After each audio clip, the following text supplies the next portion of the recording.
জীবনের এই বিশেষ দিনটা হয়তো আমি কোনোদিনও ভুলতে পারবো না, যেই দিন গোটা বিশ্ব ব্রহ্মাণ্ড কিভাবে আমাকে প্রবলেমে ফেলতে হয় তার পিছনে হাত ধুয়ে পড়েছিল। হাই, আমি দেবস্মিতা। আমি একজন মেকআপ আর্টিস্ট আর আমি শিলিগুড়িতে থাকি। সেই দিন আমার সব মিলিয়ে 3টে ব্রাইড ছিল। প্রথমে আমি যাকে সাজালাম সে ছিল আমার সেকেন্ড ব্রাইড, আর সেকেন্ড আমি যাকে সাজাচ্ছি সে ছিল আমার ফার্স্ট ব্রাইড। ফার্স্ট দুজন ব্রাইডের স্টোরিতে একটু পরে যাচ্ছি। আগে আমার হেলমেটটা দেখো, তারপর আমার ট্রলিটা দেখো। সকাল থেকে আমার অবস্থা খুবই বিধ্বস্ত ছিল। এক বিন্দু জল অবধি না খেয়ে সকালবেলা আমি কাজে বেরিয়েছিলাম।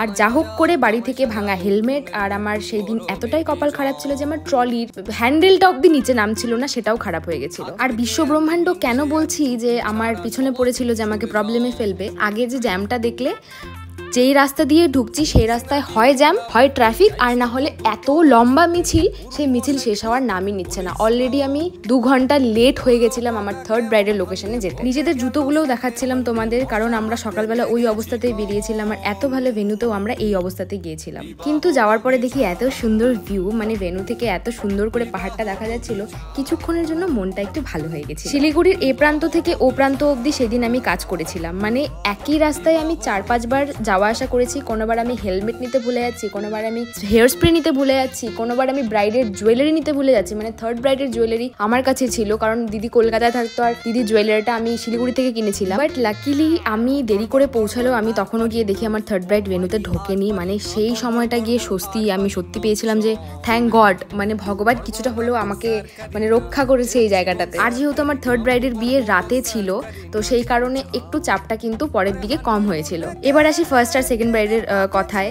ফার্স্ট ব্রাইডের ওখানে আমি সবার আগে গিয়েছিলাম, গিয়ে দেখি আমার ব্রাইডের স্নান কিছুই হয়নি, স্টিল সে সিঁদুর টিঁদুর হয়ে পড়ে বসেছিল, কারণ তার শ্বশুরবাড়ির লোক আসেনি। তারপর আমার সেকেন্ড ব্রাইডের কল আসে, তারপর আমি সেই কাজ রেখে আমি সেকেন্ড ব্রাইডের এখানে আসি, এসে দেখি সেই ব্রাইডেরও স্নান হয়নি, মানে খুবই বাজে অবস্থা। তারপরে তার ব্লাউজ ফিটিংস ছিল না, কিছু ছিল না, সেগুলোকে ঠিক করে তাকে রেডি করে, মানে আধা ঘন্টার মধ্যে আমি সেই ফার্স্ট ব্রাইডের এখানে এসে আবার তাকে রেডি করে আবার বাড়িতে এসে জুয়েলারি নিয়ে আবার আমি কাজে গিয়েছি। তার মধ্যে এত ট্রাফিক, মোটমাট আমার সেই দিন অবস্থা পুরো কাহিল। আর সেই দিন আমাকে একমাত্র রক্ষা করেছিল দেবাঞ্জলি দি। মানে দেবাঞ্জলি দি না থাকলে সবটা ম্যানেজ করা আমার পক্ষে এইসব হেক্টিক ডেতে একদমই পসিবল হয় না। তার জন্য ঠিক আছে, চাপ না হলে তো কাজ করা পসিবল না।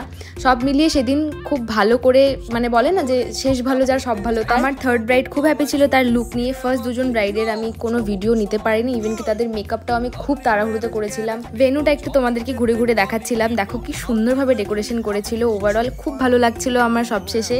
আর দিদির বিহেভিয়ারও খুব খুব খুব ভালো ছিল। ব্রাইডদের একটা সাজেশন দেবো, নিজের পুরুত মশাইটা একটু ভালো করে দেখে শুনে বুক করবে, কারণ তিনি যদি একটু লেটে আসেন সেটাতে কোনো প্রবলেম নেই, তিনি আসার পরে যদি তোমার মেকআপ কমপ্লিট না হয়।